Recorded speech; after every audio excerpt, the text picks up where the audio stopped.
trong nên cầu chi nó trong nên cầu chi cái sang chào tôi cũng muốn做的那个以后叫引导我们做上度了也不叫别们搞中个做那个引导大概的我们来把我引导弄中我来讲了 OK 个sang chào ta and it came to pass that Jehovah caused the city of Enoch that was left behind, yea, even its building, and all the things therein to be buried in the depths of the sea. And when the other nations of the earth found that the great city of the righteous had vanished by the fierce power of Jehovah, they began to invent all kinds of stories as to why this occurred, using many of these stories to keep the majority of the people subjected under the power and authority of their gods. Nếu mua tá trở lên Elohim tao hạ chỉ cả nếu ô tô ý nó nếu sao một ô tô ý nó lúc rõ đợi cứ tao một trò chơi tao căng đợi tê vang tê chế ha cho dạng khẩu nhau cho hủ nếu mua cho mong bỏ cho hủ thả tứ lệ tu cần cầu cho một lò cho hủ lợi chế thầu cứ tao lúc tê chờ hủ là tê nọ bố bù ha ta ý nó luôn trong cần cầu chẳng chạy cần cầu đợi cho lệ giang bình chỉ mong lệ lợi luôn đợi cho hậu quả lúc hữu nhiên cứ lúc cần cầu giờ bố bi chỉ cho dạng luôn rùa trở lên cứ nếu tao chỉ xin đợi giờ bố sĩ bố cho luôn rùa đợi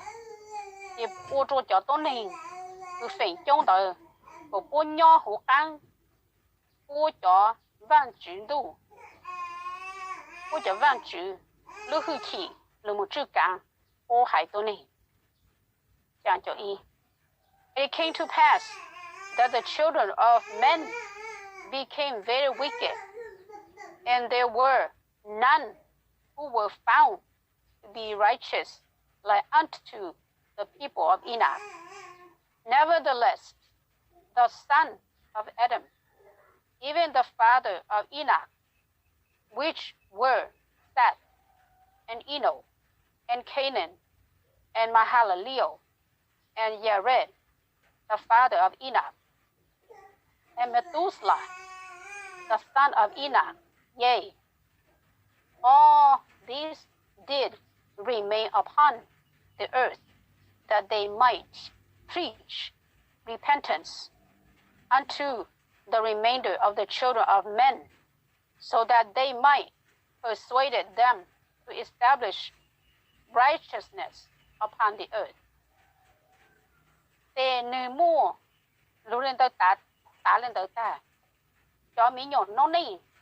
út lâu lũi cho tân thì cứ phê cả cần cầu lên lợi mà bố ha ta chưa một ít tù chẳng chỉnh nhau cho hủ ý nó hay tân thì lên lợi chỉ ta lên tới sư Adam cho tu lo si do ý nó linh sĩ cứ do Seth ha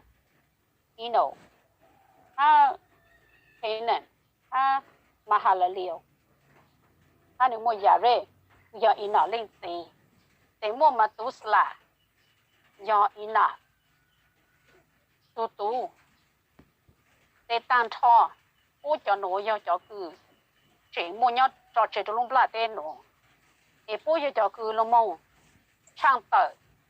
khá chú cái lòng sát lòng chữ đi cho cá lo mong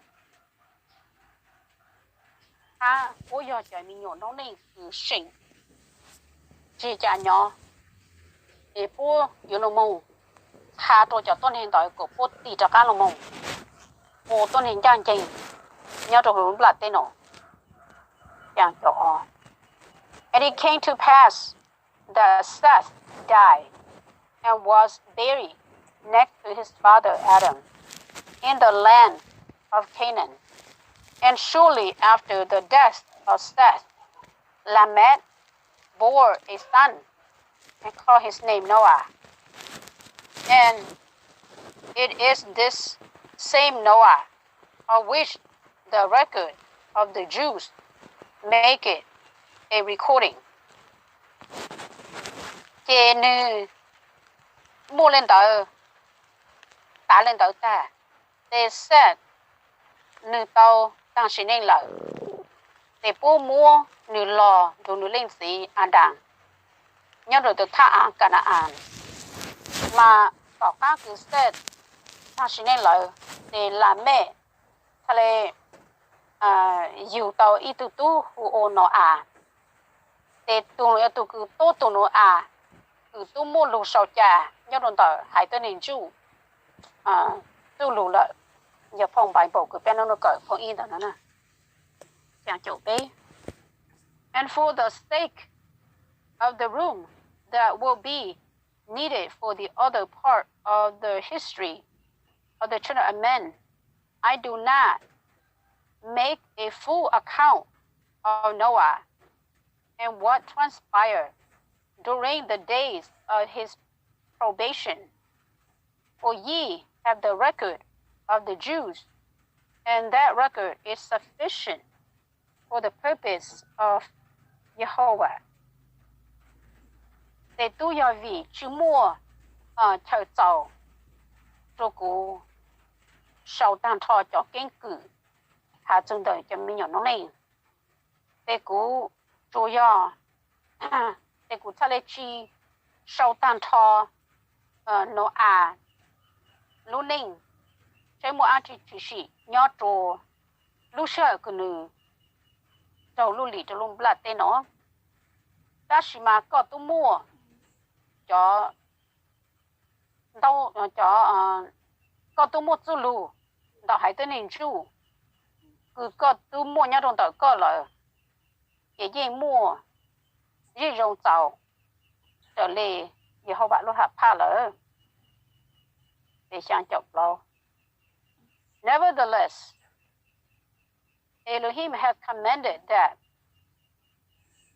me that I should make mention of the account of the great flood that is recorded in this record. For behold, the great flood did not cover the entire earth, but only covered that land in which Noah and his son dwelled. Chỉ ta lên đó sư Elohim, ta lê hạ cho cụ hạ ta, và cụ cha lê sau ít thọ chủ hạ chung đời, lê là nhang lật đi, từ tu mua sau chia cha rồi chú luôn nổi lợi, để cha lê sai, khó lê là nhang lật tên đời, nếu chỉ ở nhang tan thọ luôn lật đi cũng tốt xí. Ta sẽ nói chuyện nhang thả án cứ nhang luôn trồng là chỉ là án thả án cứ nó nhỏ đỡ hai người cho tung nhau đỡ sư nó nữa, ok? So thọ bố mốt sau ta nhang là tết thằng thọ đó gì mà yêu hòa hạt ta như chú do nhang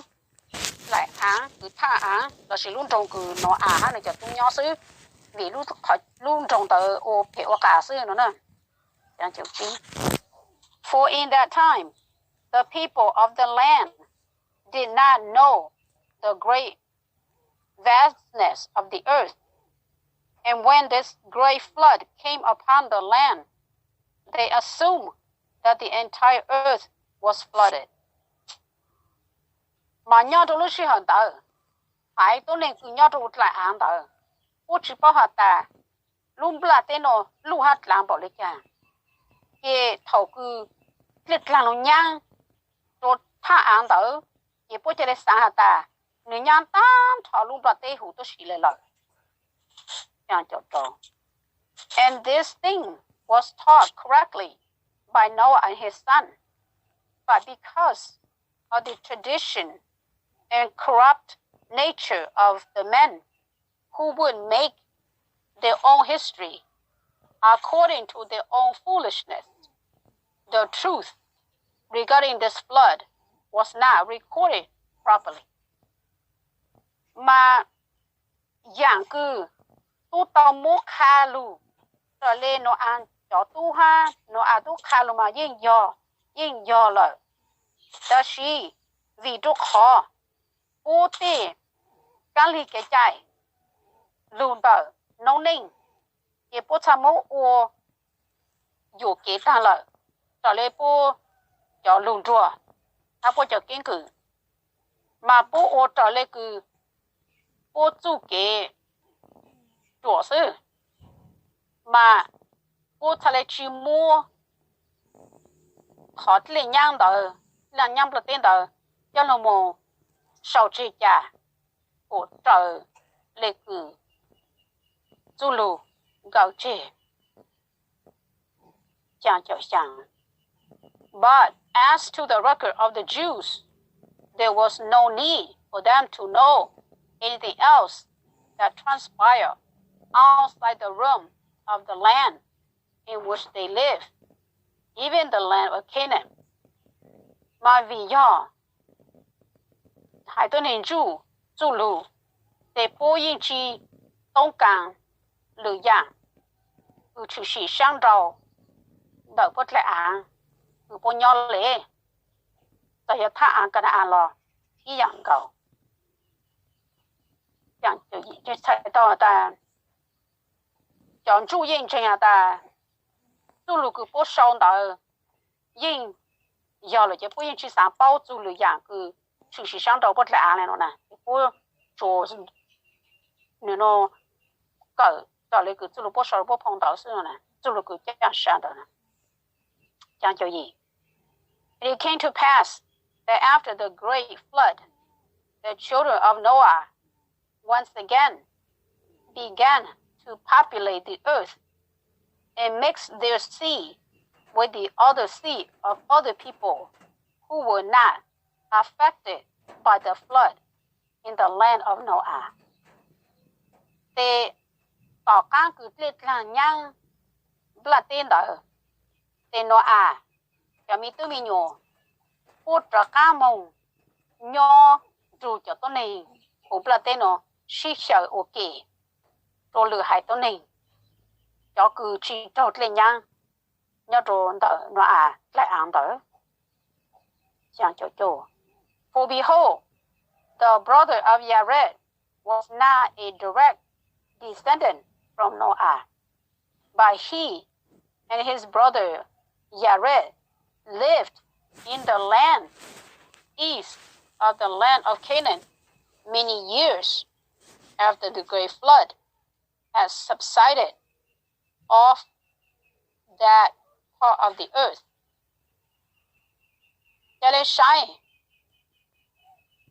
Yared tu ti lao nữ chi do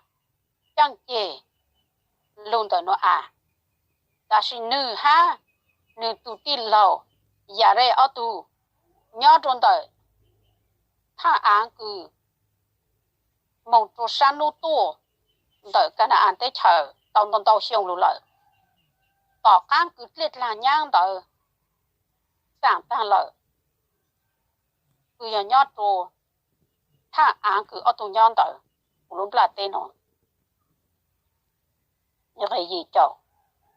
and at the time of the brother Yared was about the time that this great king of Egypt began to unite the people of the lower and upper valley of the Nile River. Cái tỏ cán cứ nhớ tôi sẽ tỏ cán cứ Yared tụ ti lầu nhớ trốn lúc sẽ cứ vạn chữ cứ mua hử yên lúc cần cầu nhớ đầu tới đây yên trên tờ đi mua người hải tôi này cho cứ nhớ bán té cầu té cho lúc sư sợ ok nhớ trốn tờ tụt lệ lúc hạ cứ tờ tụt lên nào bây giờ and if ye read the book of the Jew, ye shall find many of the error of those who recorded this history. For after the days of Noah, the record said that the nation of the earth were divided by the families of the sons of Noah, saying, these are the sons of Shem, after their family, and their tongue, in their lands, after their nation. But after this passage was written, the record then said, and the whole earth was of one language and of one speech. Ke thầu cứ có mong tử ai tên hình chủ lù để có yếu ủ hà ta nếu muốn tao dạng cứ bố mô sâu cho kiến cử tờ chỉ cho lợi mà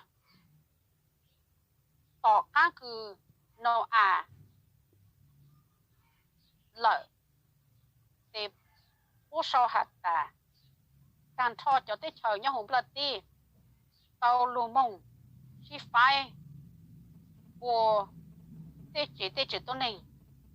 ลุนแต่น้อยอาจจะตู้มาถ่าตาเนื้อยอเนื้อมั่วแชมจะตู้มาปูมั่วปูเตจิตัวนี้ปูหาปูอย่างลูยอดปูแหละฮะต่อกั้งผู้จ่อได้เฉยแต่ชีnữ莫少接哈达祖鲁哈达มาตานทอลุงปลาเตโนผู้หาตัวอย่างลูซื้อยี่จ่อ Now how can the family of Shem be divided after their tongue? If it so be that the whole earth was of one language and one speech. Then the Shem chế tôn hình dỗ lý chẳng phải ô tê chế tôn hình hạ bố dỗ chẳng hạ bố ý dạng lưu sư giờ ta nên mua lên tới ta ê tàn thọ lông plà tê nô dỗ lý chẳng hạ ý dạng lưu sư hạ tôi dạng lưu sư đây gì chọc đi. And there are many discrepancies in the record of the Jew. For the Jew are a proud people and would want that the whole world believe that all life came to them. And in a way, they are correct in what they live or what they believe. For the Jews are the chosen people of Elohim.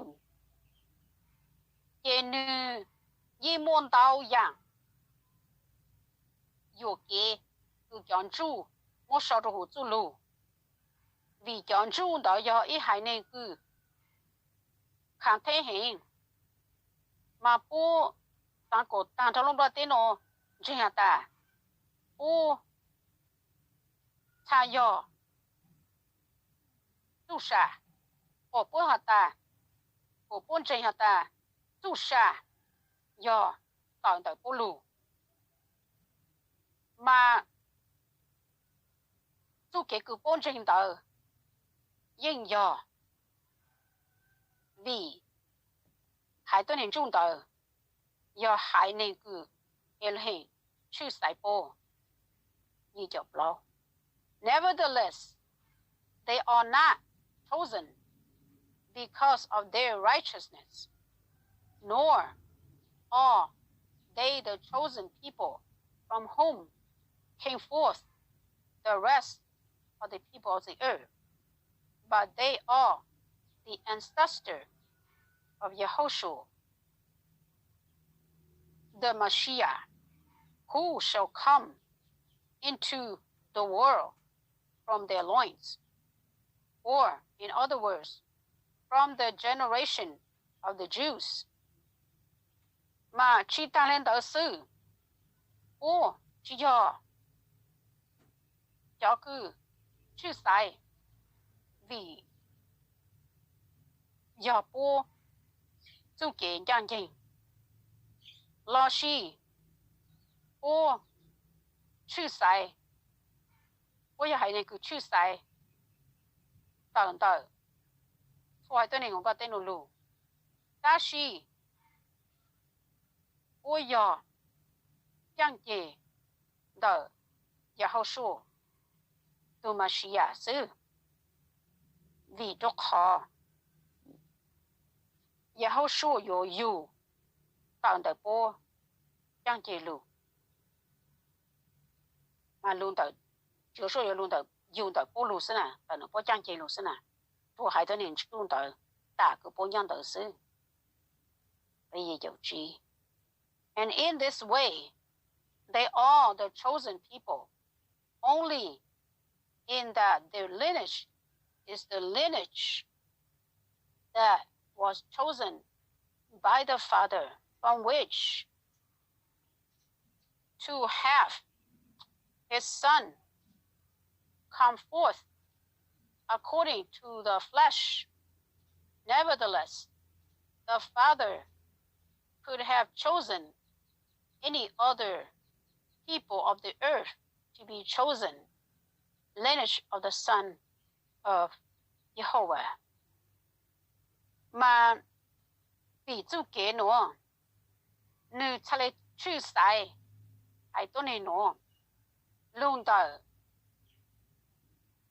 bố chẳng kế mà bố chẳng kế đó giờ anh ba chữ sai bố của nữ tu yêu tận tờ bố lù luôn tờ chuyện ta đại tớ chỉ ta lên tờ sư linh gì y mô bình sự chữ sai tàu lử hải tao này ý dạng gấu nhau lúc là tên nó lỗ ôn bố lệ chẳng chê luôn tờ linh gì luôn tờ linh tu cứ giờ hậu quả linh tu tao rằng sự yêu quả linh tu thì giờ lên tới才到达海端的住好的喏，别人只去塞波路也一样的，弄到之后说，多马西亚，也有弄到不讲解释呢，也讲住不查到看天下的不要，还那个，也是去塞波，也不看天不错长这样，也不什么叫路喏，少有给，也不投资。thì các lý cái chạy đau dạng tôi bố cho để chỉ trả lời ăn ba tôi được sầu trả thì tàu chiếu số trên vấn đề nhỏ chủ yếu số trả lời tàu trạng cho phát lý sai cho phát được cái thì cho khó bố chỉ cho trả lời em là hiện tự lù khả ta chỉ bố cho trả lời bố cho cái chạy bố chỉ luôn được bố tổ kinh ăn ba trả lời chỉ bố trả một chỗ số cho một tổ bỏ chơi vì chỗ số một khó chơi trên rồi ô tì khảo tổ bố tì là mong xài vì nên gì như hậu quả tôi chỉ là tê thì bố chỉ cho trong một cho bố chỉ cái chuyện là tê nhưng mà bố trả dù chỗ số thì bố trả là chỗ số giờ đủ văn trình đủ thì nếu tôi chỉ giờ thì bố trả một tổ bỏ chơi thì là cái cỡ nó mong chú lục trò chơi này nó xứ